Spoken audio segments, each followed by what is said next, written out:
Boa tarde, meus amigos. Hoje nós vamos falar de direito processual penal militar, mais precisamente o auto de prisão em flagrante delito. Flagrante delito. A gente tem que ter em mente que a gente só pode ter flagrante delito nos casos do 244 do CPPM, que aquele indivíduo está cometendo o ato, ele acaba de cometer, ele é perseguido ou ele é encontrado com instrumentos, com objetos que façam presumir que ele é autor do delito. Fora essas quatro situações, não existe flagrante delito. Muito bem, mas caso seja consumado o flagrante delito, o que fazer diante dessa situação flagrancial? Você tem que fazer o auto de prisão em flagrante delito. E onde é que está esse auto de flagrante delito? Onde é que a gente encontra ele no CPPM? No artigo seguinte, no 245.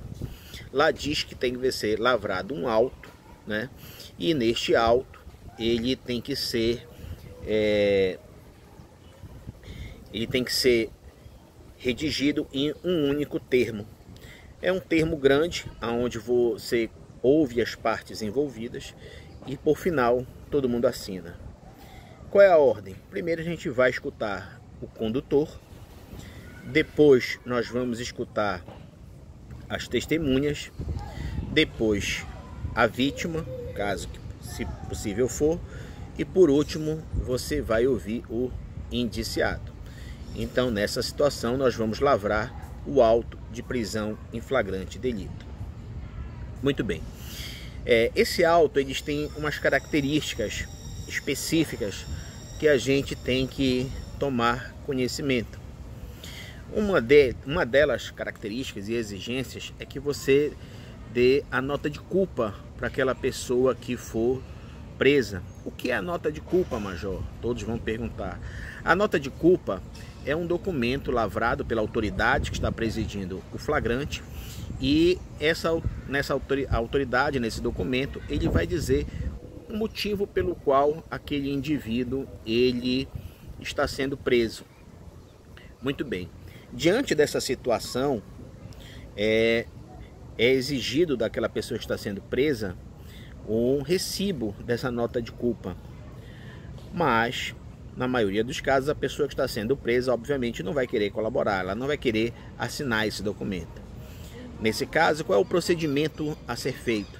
Você vai pegar duas testemunhas que presenciaram esse fato e vai lavrar uma certidão dizendo que a pessoa que foi presa, ela se recusou a assinar o termo. Outra situação interessante nós temos em relação ao escrivão. O escrivão do flagrante, caso o preso seja um oficial, deverá ser oficial também o escrivão. Caso a pessoa sendo presa seja um praça, será subtenente ou sargento o escrivão. Agora, na falta de um graduado, um escrivão, pode ser qualquer pessoa idônea. Aí uma vez me perguntaram, mas pode ser então um voluntário civil? Pode, se ele souber digitar, se ele souber escrever, estiver sabedor da função, do encargo. Se você não tiver um sargento ou um subtenente, você pode sim usar um escrivão, como escrivão voluntário civil, ou pode usar também uma pessoa, um civil, qualquer pessoa que tenha característica da idoneidade. E em relação ao encarregado, o encarregado do auto de prisão em flagrante tem que ser oficial. Isso aí é determinado em lei. E tem algumas características também em relação ao encarregado.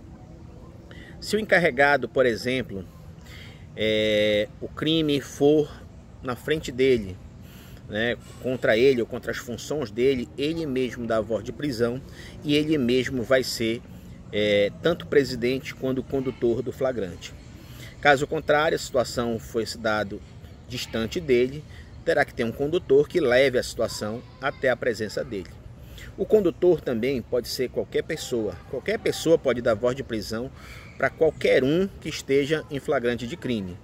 O soldado pode prender um coronel, Pode, o soldado pode prender o coronel. Se o coronel esteja em situação de flagrante, ele deve dar voz de prisão e conduzir até um outro coronel que esteja mais antigo, que esteja exercendo alguma função de comando sobre aquele que vai ser preso. Obviamente que isso aí é uma situação dificílima de acontecer, né? Os coronéis são oficiais do mais alto posto das corporações estaduais, são pessoas seríssimas e esse tipo de procedimento dificilmente pode acontecer em relação a um militar desse posto, né? Bem, outra situação, e se não tiver, o crime aconteceu fora da área militar e não tiver um oficial para ser o encarregado desse flagrante? Quem vai lavrar esse flagrante? Aí o condutor ele tem dois caminhos a seguir. O primeiro caminho é procurar a unidade militar mais próxima e de lá ele apresenta aquele acusado para um oficial para que seja lavrado o flagrante, ou na ausência desse oficial também pode ser encarregado do flagrante militar, olhem bem, quem? A autoridade policial civil. Pode o delegado lavrar um auto de prisão em flagrante militar contra o militar? Pode. Qual é a legislação que ele vai seguir? O Código de Processo Penal Militar. Outra coisa que a gente não pode esquecer, que é de fundamental importância, são os direitos do acusado, né? A Constituição Federal de 1988, ela traz esses direitos na hora da pessoa ser presa e eles são de extrema importância. Caso contrário, né, o flagrante pode até ser relaxado e pode ser até aquela pessoa que presidiu o flagrante ser responsabilizada por não ter passado os direitos constitucionais da pessoa do preso. Quais são esses direitos? São 4 direitos. O primeiro é comunicação à família e ao juiz, né? O presidente do flagrante tem que comunicar à família. Como essa comunicação? Tem que ser por escrito, né? Nós temos que ter um recibado de alguém da família que tomou ciência da prisão daquele indivíduo. Ah, mas ele não quer comunicar a família dele, ele quer comunicar o advogado. Perfeito, tudo bem, pode ser o advogado. Ele pode ter o direito a um advogado? Pode ter um direito ao advogado. Depois nós vamos falar um pouquinho mais da presença do advogado no flagrante. Ele tem o direito de saber a identidade daquela pessoa que está autuando ele em flagrante, né? O nome, o cargo, a função daquele indivíduo que está autuando ele em flagrante delito. Por último, ele tem o direito à sua integridade física e moral. Esses são os 4 direitos constitucionais que são obrigatórios no auto de prisão em flagrante delito. Advogado. Nós falamos ainda há pouco que o preso tem o direito a ser assistido por um profissional técnico, né? Um profissional de defesa, no caso, um membro da Ordem dos Advogados do Brasil. Duas coisas. A gente não pode confundir o auto de prisão em flagrante delito com o processo administrativo disciplinar.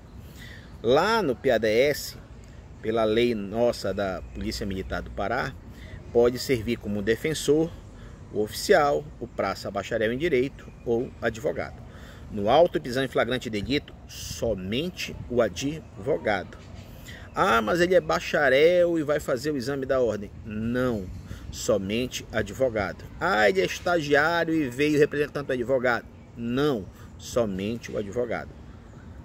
Ele pode assistir o preso, ele pode conversar com o preso, ele pode orientar o preso, né? Ele pode ter qualquer tipo de conversa, de contato com a pessoa que vai ser presa. Ele só não pode interferir no flagrante no sentido de não deixar que o flagrante seja lavrado. Isso o advogado não tem esse poder. Mas Major, eu tive numa situação que o advogado queria fazer perguntas.